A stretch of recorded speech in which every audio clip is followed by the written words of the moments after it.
keluarga besar Pondok Pesantren Al-Islami Nurul Anwar insyaallah akan melaksanakan wisuda akbar kelulusan anak-anak santri kami tanggal 8 Juni 2025 hari Ahad jam 8 pagi dimulai.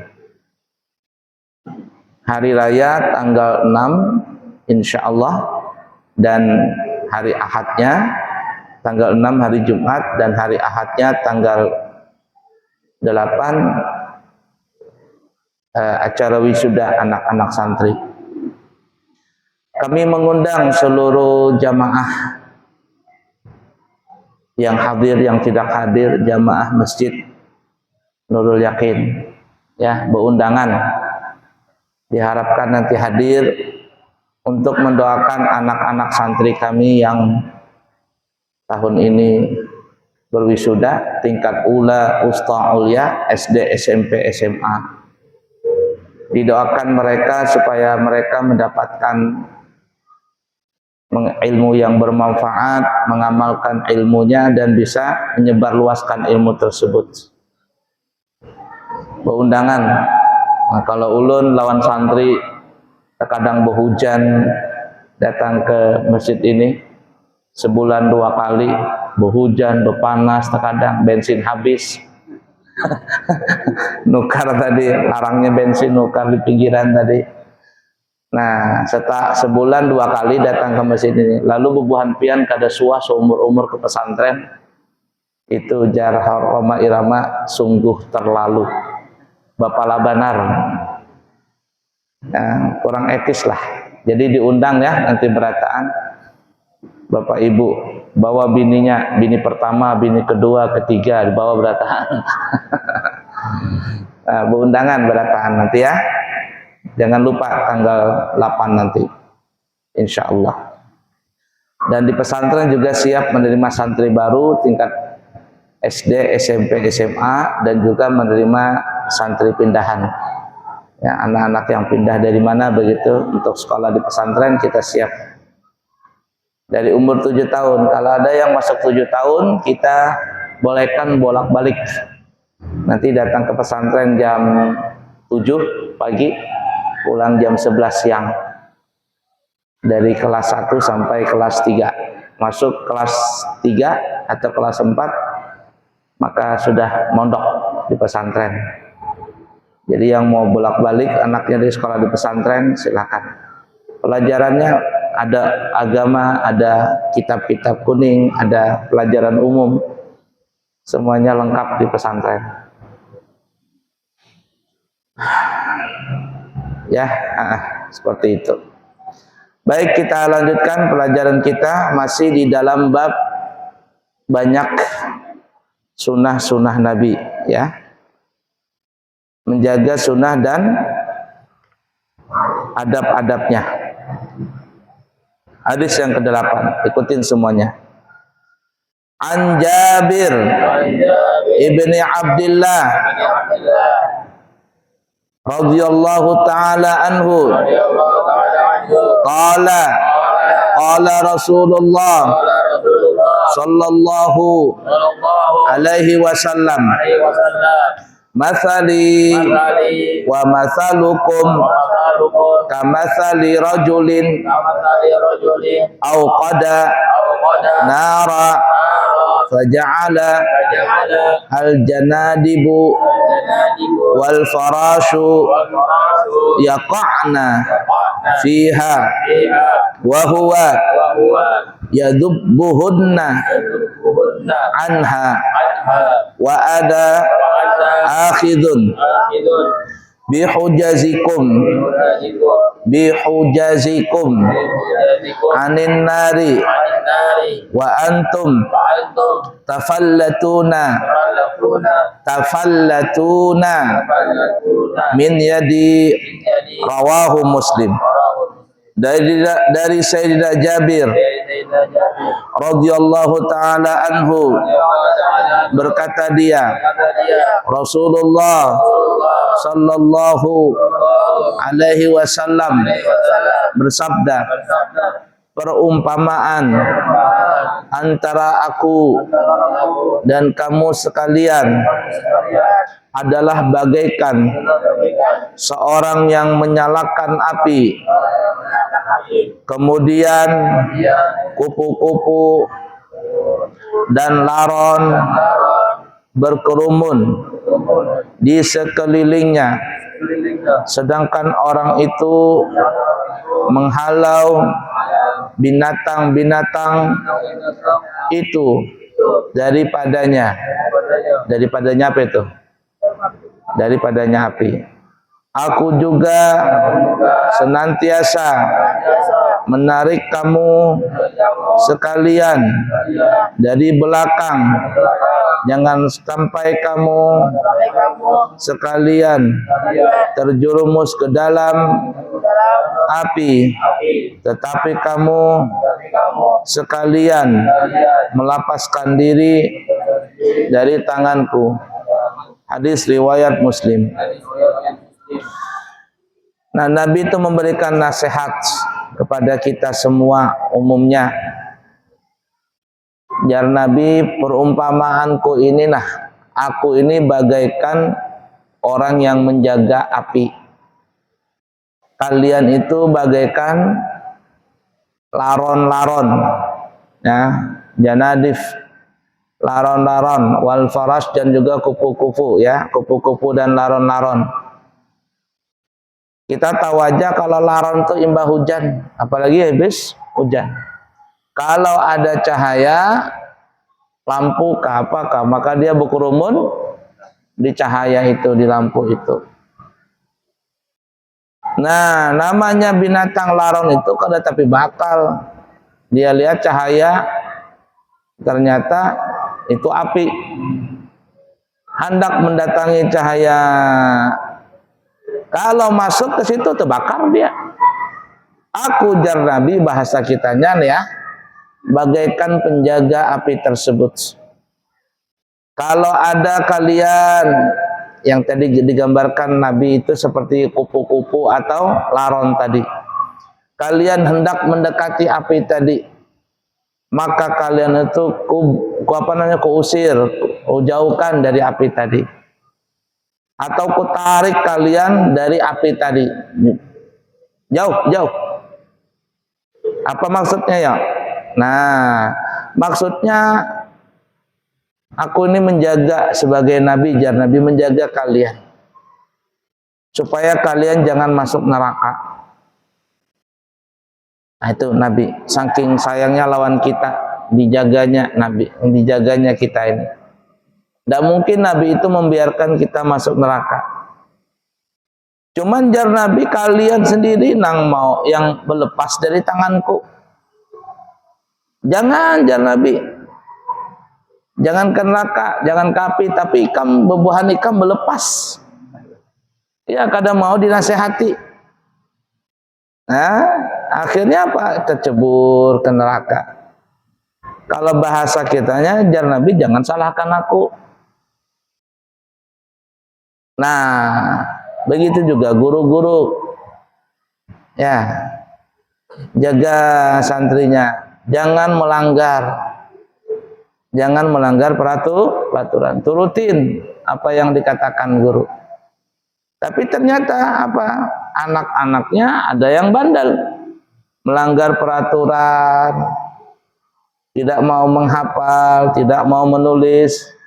Lalu akhirnya bertahun-tahun di pesantren nggak bisa apa-apa. Siapa yang salah? Diri sendiri, santri itu sendiri.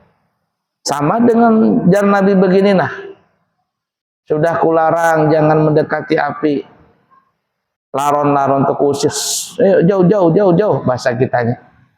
Tapi tetap aja ngeyel, masuklah laron itu ke cahaya, terbakar dia. Nah, itu tuh ibarat kata Nabi itu sudah menasehati kita, menjaga kita. Ini baik jar Nabi, ini buruk. Baik masuk surga, nang buruk masuk neraka. Ikuti, tapi kata Nabi, kalian berlepas dari aku, kada mengikuti aku.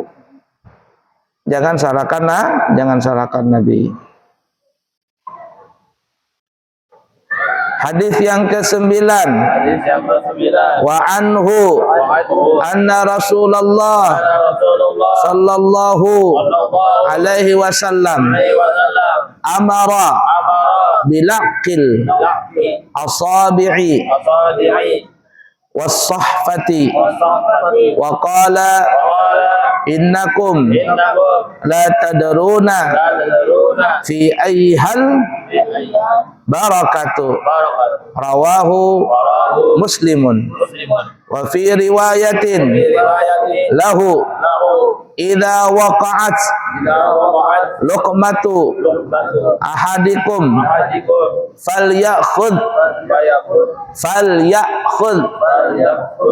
falyumita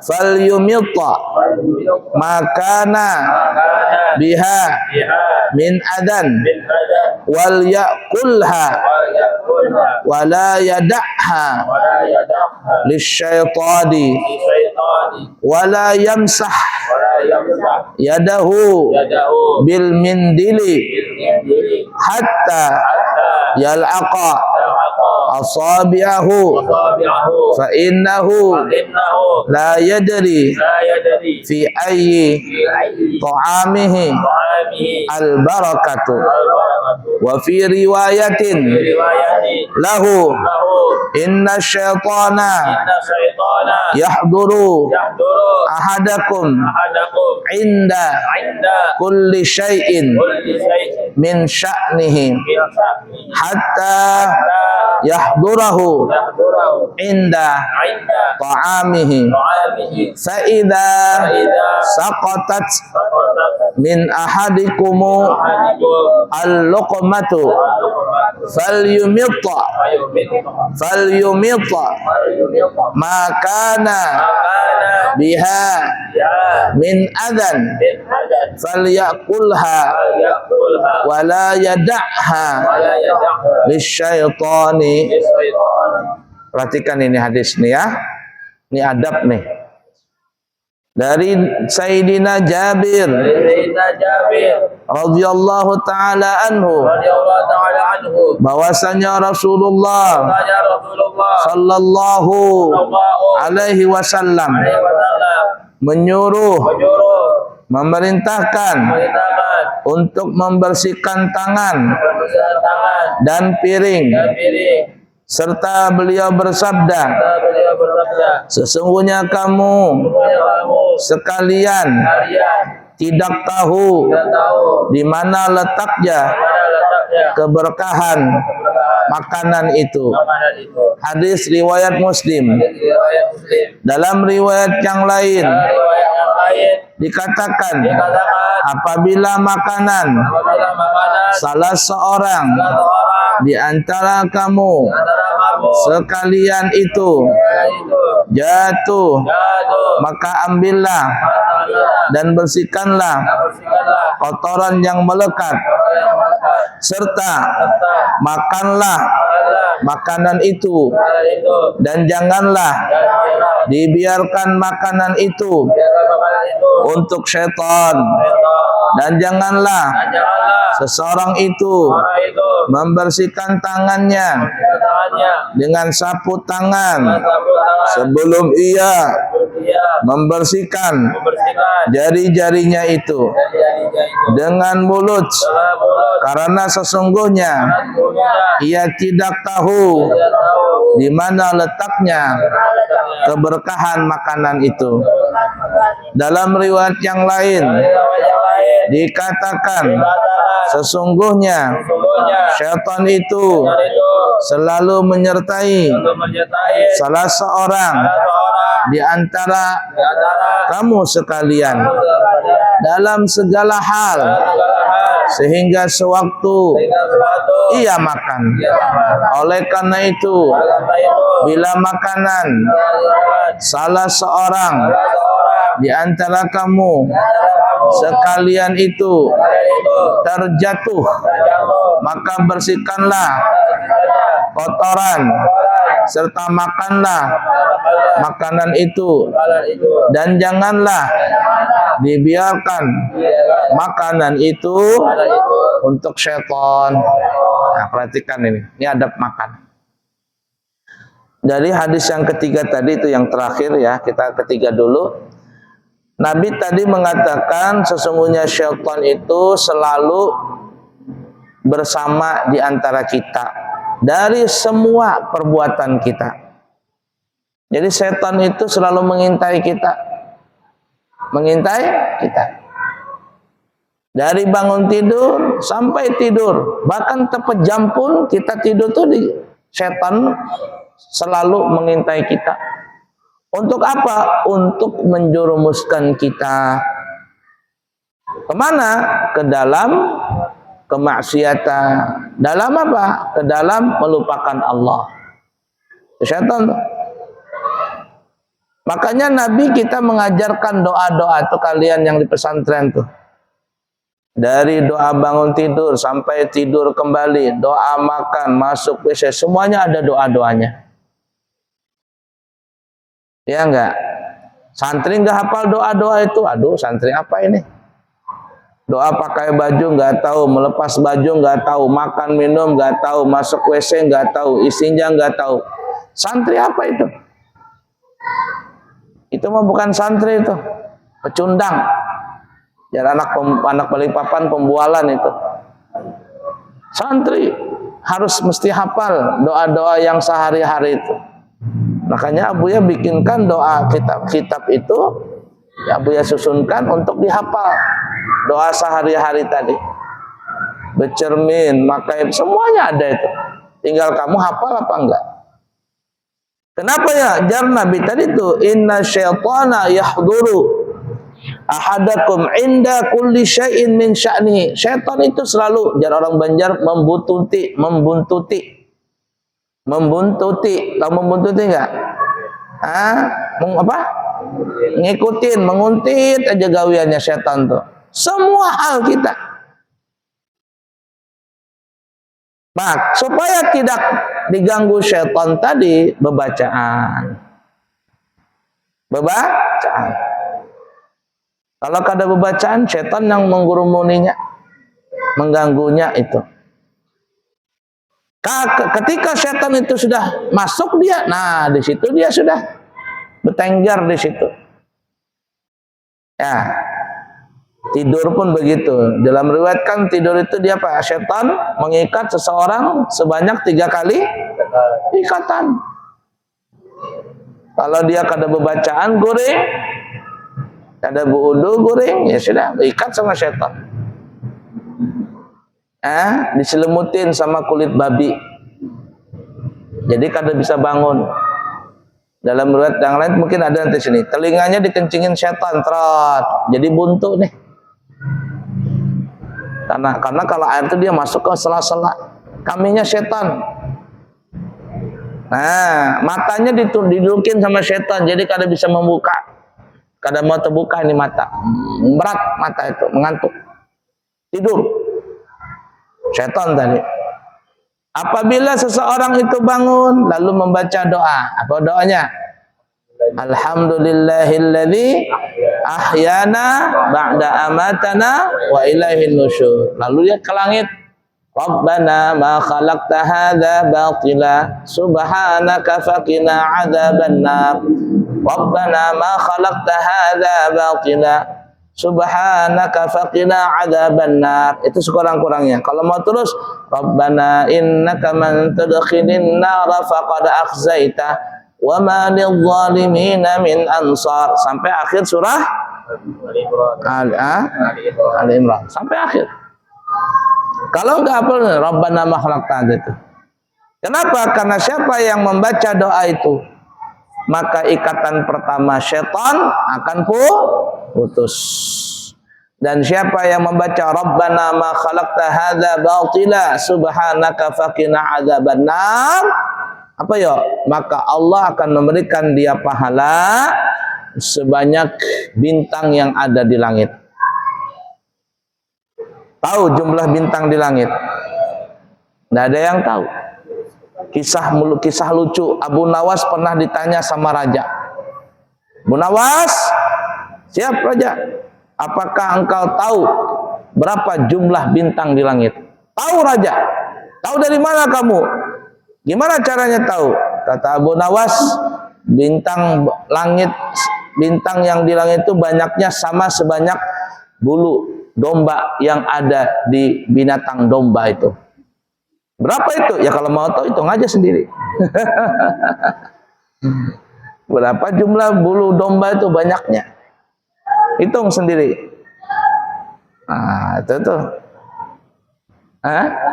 Kalah aja. Nah, itu doanya sebelum tidur. Sekurang-kurangnya bismika Allahumma ahya, bismika mut. Sebelum tidur baca la ilaha illallah wahdahu la syarikalah, lahul mulku wa lahul hamdu yuhyi wa yumiitu wa huwa ala kulli syai'in qadir. Dikatakan siapa yang baca itu dosa-dosanya diampuni. Dosa-dosanya akan diampuni. Sebelum tidur dosanya diampuni. Mau baca ayat kursi bagus. Ayat kursi bagus. Salah satu manfaat orang baca ayat kursi itu sebelum tidur, maka dia dijaga oleh Allah dan juga tetangganya yang dekat dengan dia. Dijaga dari apa? Dari segala hal yang buruk. Ayat kursi tadi. Nah, sebelum terlelap, tutup dengan kalimat La ilaha illallah Muhammadun Rasulullah. Tutup lagi La ilaha illallah. Dah, jangan lagi bicara. Tutup itu. Jadi sebelum kelelap La ilaha illallah Muhammadun Rasulullah, La ilaha illallah. Diam sudah sampai tidur. Kenapa? Latihan meninggal. Latihan meninggal. An-naumu akhul maut. Tidur itu saudaranya mati. Saudara kandungnya mati. Jadi orang yang tidur itu mendekati dengan kematian. Berapa banyak orang yang guring, selajur. Sekali terpejam, sekali terbuka matanya di alam kubur, dah di mana aku jarnya? Ikam di alam kubur jar malaikat. Nah, jadi berlatih meninggal itu La ilaha illallah Muhammad Rasulullah, La ilaha illallah. Tidur sudah. Man akhira kalamihi la ilaha illallah dakhalal jannah. Siapa yang mati, siapa yang mengucapkan la ilaha illallah di akhir hayatnya, maka dia masuk surga. Nah, jadi berlatih. Berwudu sama terakhir apa ya? La ilaha illallah tadi. Tutup.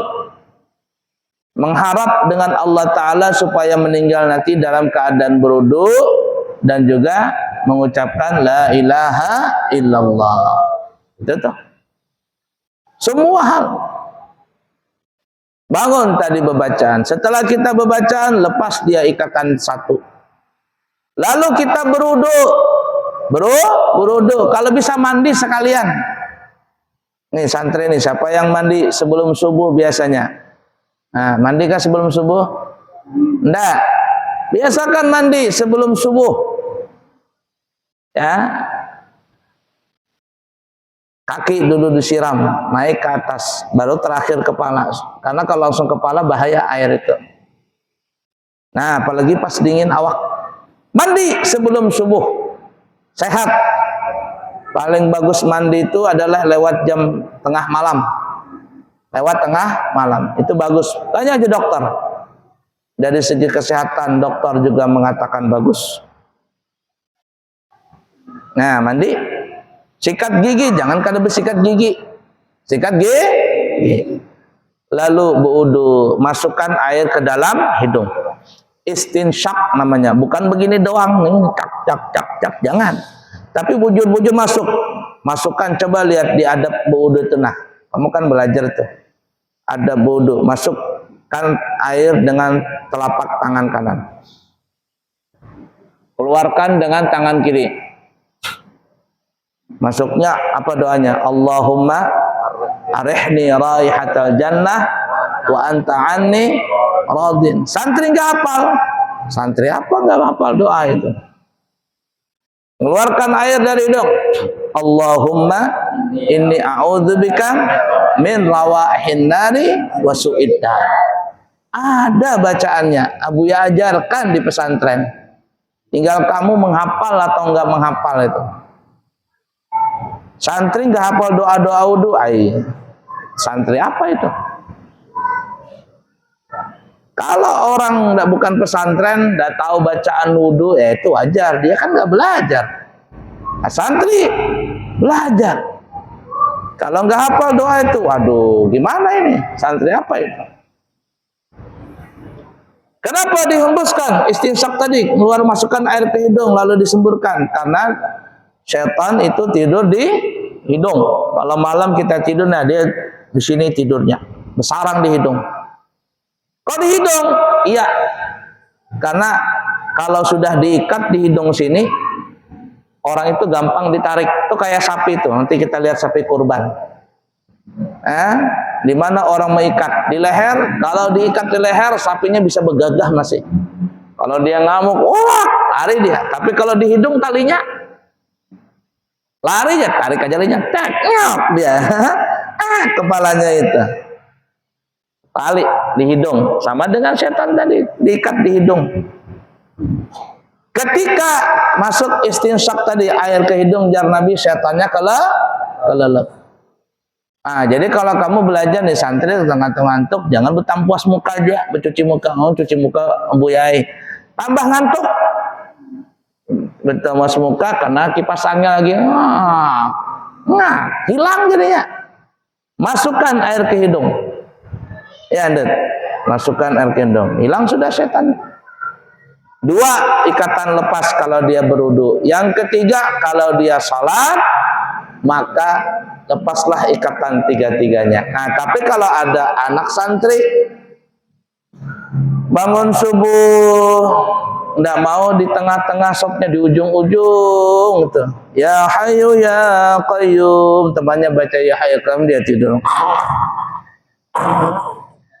Apa ya itu? Ikatan setan belum lepas tadi. Nah, jadi jar Nabi, setan itu mengurumuni, membututi, menemani kalian di semua perkara kalian, apa saja. Semua diikutinya. Hatta jar Nabi sampai yahdurahu inda ta'ami. Sampai masalah makan, setan itu 4 juga makan. Setan itu 4 makan. Kalau kita jar Nabi baca bismillah, setan nggak 4 makan dia, nggak berani tahalang dia. Tapi kalau ada orang tidak baca bismillah, makan dengan tangan kiri, berdiri, sambil jalan, sambil berlari, imbah tuntung sampahnya dibuang di sembarangan, itu setan dah. Bukan lagi ditemani setan, dia jadi setan sudah. Dianya jadi setan, kesurupan setan sudah. Lengkap semuanya. Bebacaan kada, makan tangan kiri, selesai sudah. Sampah sembarangan dibuang. Bukan lagi diganggu setan. Jadi setan dia sudah itu. Nah, jadi setan itu makan. Jadi Nabi itu ada, Nabi tertawa melihat orang. Adakah hadisnya atau belum itu ya? Nabi tertawa melihat orang lagi makan nih. Di pertengahan makan dia baca bismillahi awalahu wa akhirahu. Tertawa Nabi melihat itu. Kenapa dia Nabi? Aku melihat orang itu ketika dia makan, setan ikut makan juga sama dia. Kita kadang melihat bang setan makan nasi kita berkurang. Ada.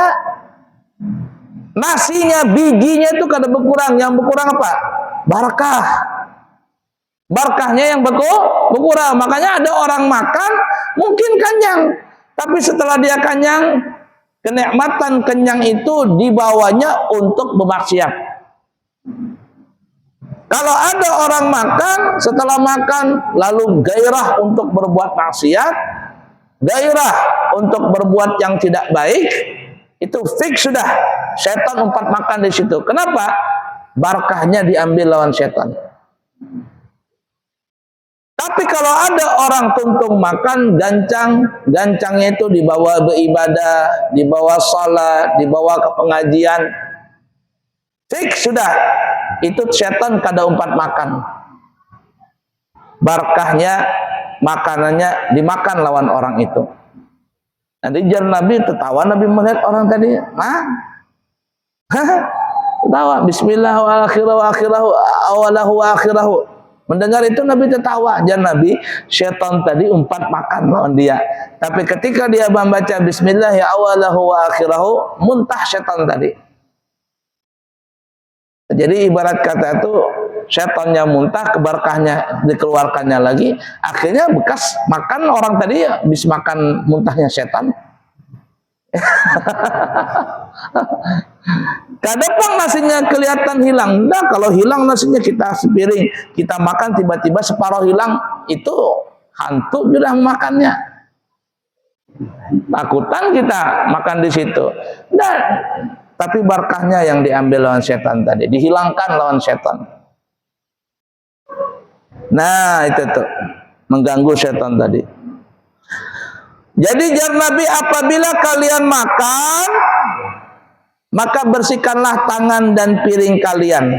Lihat dulu Abuya masih kecil tuh ya, makan tuh, tuntung makan, nah, cuci tangan di piring.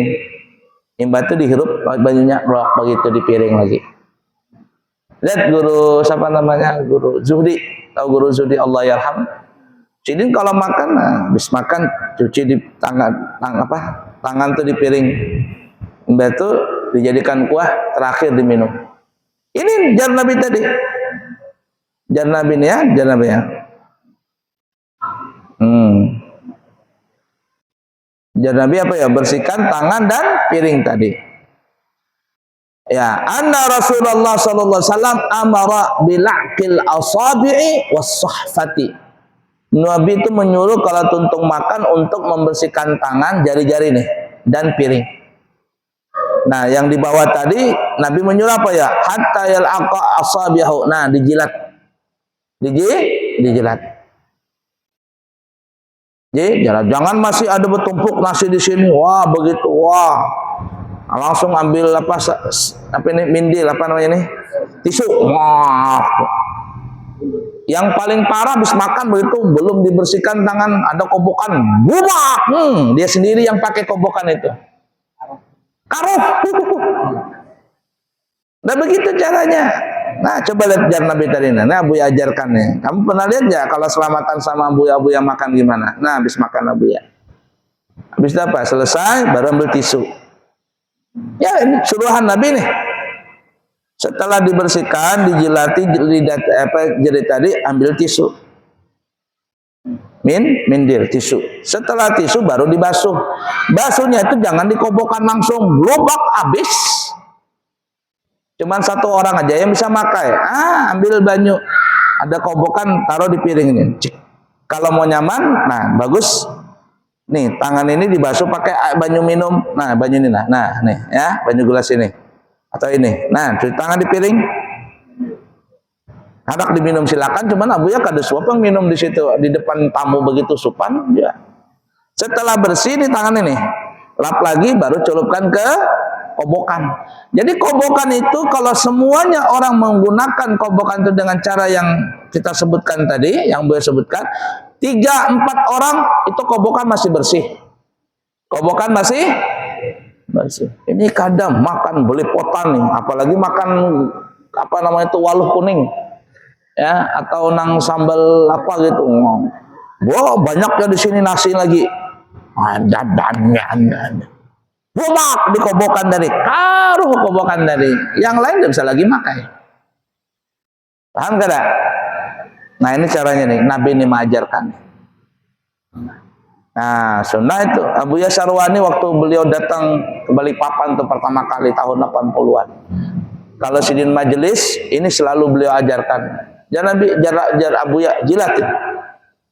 Jorok, siapa jorok? Itu sudah Nabi jilat. Kenapa? Jar Nabi karena tidak tahu yang mana yang barakah tadi. Bisa jadi yang dimakan sepiring tadi itu nggak ada berkahnya, yang ternyata yang di jari sini yang berkah. Walaupun sebiji. Coba kita punya nenek bahari, nenek kita mengajarkan. Kalau ada nasi gugur, kalau ada nasi, habisin jar sidin, jangan tersisa. Nanti nasinya menangis. Janganlah menangis.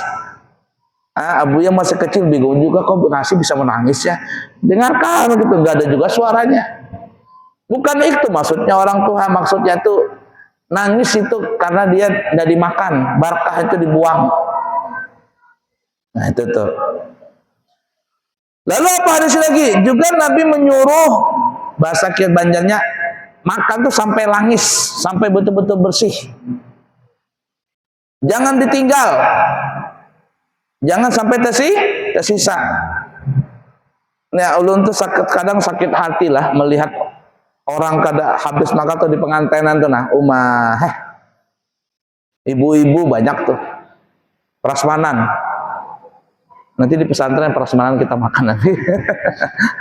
gak ada pencok macam-macam, apa ulun sediakan nanti makan jalan. Nah, ambil prasmanan, nasi, hintalu, ayam, daging, sambal goreng, kentang goreng, kerupuk, tumpuk piring, nasi itu berjubung. Jar orang Banjar kucing aja lewat kada kelihatan, saking tingginya nih jubung makanan tadi. Makan imbah itu hintalu separuh aja dimakannya, daging secuil dimakannya, imbah itu diarohnya di bawah kursi. Itu kalau ulun pribadi saliknya melihat orang begitu tuh. Nang paling sarik lagi pas memberi amplop cuma 2.000 makan sing gancang, ambil nasi dan lauknya banyak benar, tapi kada habis, amplopnya 2.000. Emas makan sampai ke siku, wah sekalinya imitasi.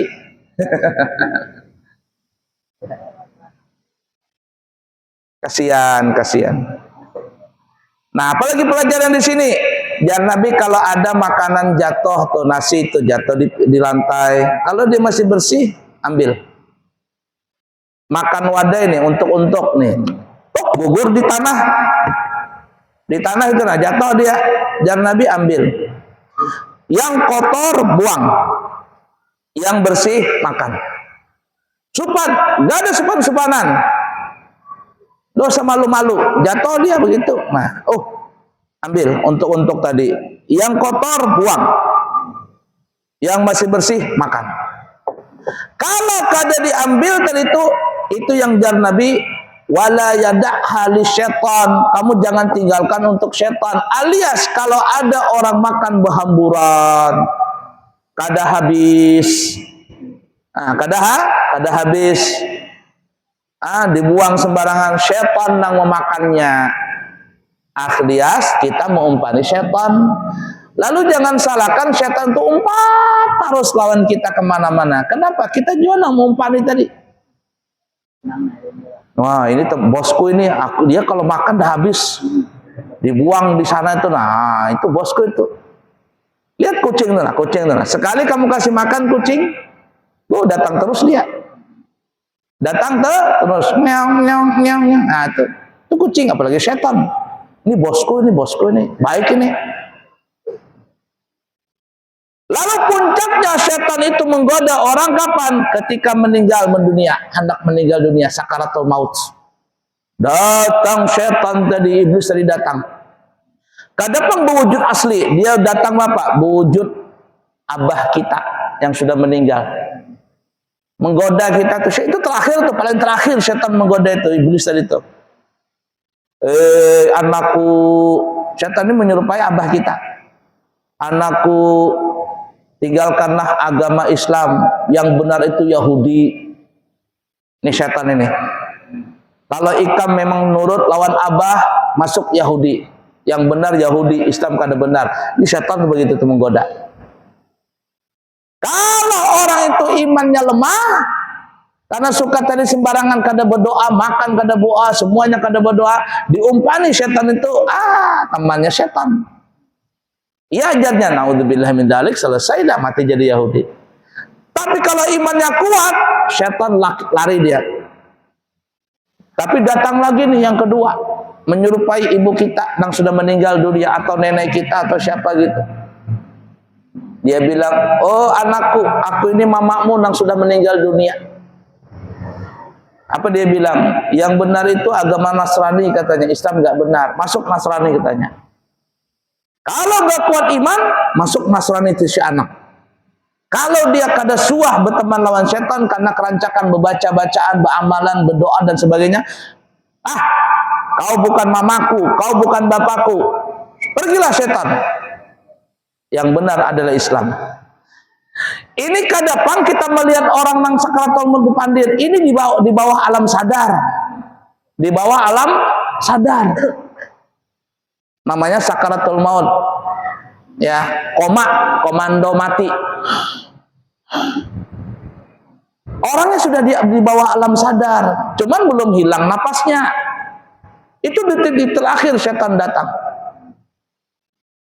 Kalau bisa melawan, datang yang terakhir dan ketiga, guru. Nanti kalau Abuya datang meninggal sudah mendunia, nanti pas kamu mau mati datang Abuya itu. Kamu murid Abuya ya.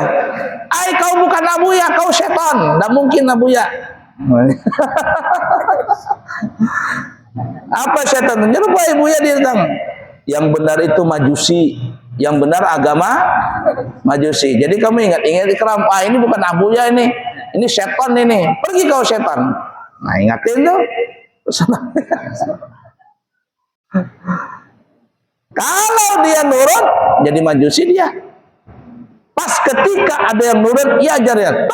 Israel mencabut nyawa tadi itu. Mati dalam keadaan jadi Majusi penyembah api. Itulah detik-detik terakhir setan menggoda kita. Nah oleh karena itu jar Nabi ingatin tadi, inna syaitana yahduru ahadakum inda kulli syai'in. Setan itu selalu membututi kalian, mengurumuni kalian semua hal kita, dari bangun tidur sampai tidur, bahkan waktu tidur, bahkan di dalam WC, bahkan lagi berhubungan badan lawan bini, setan ikut nimbrung situ. Nabi ajarkan doa-doa tadi untuk apa? Supaya berjauh lawan setan tadi. Nah intinya belajarlah doa-doa tadi. Di mana ada doa-doa itu? Di kitabul adab. Dihafal doa-doa tadi. Banyak badal kitabul adab. Nah Abuya ringkaskan sudah itu kitabnya. Ya tinggal kamu menghafal aja. Paham nggak? Wallahu a'lam bishawab. Semoga bermanfaat dan kita bisa mengamalkannya. Subhanakallahumma wa bihamdika asyhadu an la ilaha illa anta astaghfiruka wa atubu ilaik. Wa akhiru kalam. Wassalamualaikum warahmatullahi wabarakatuh.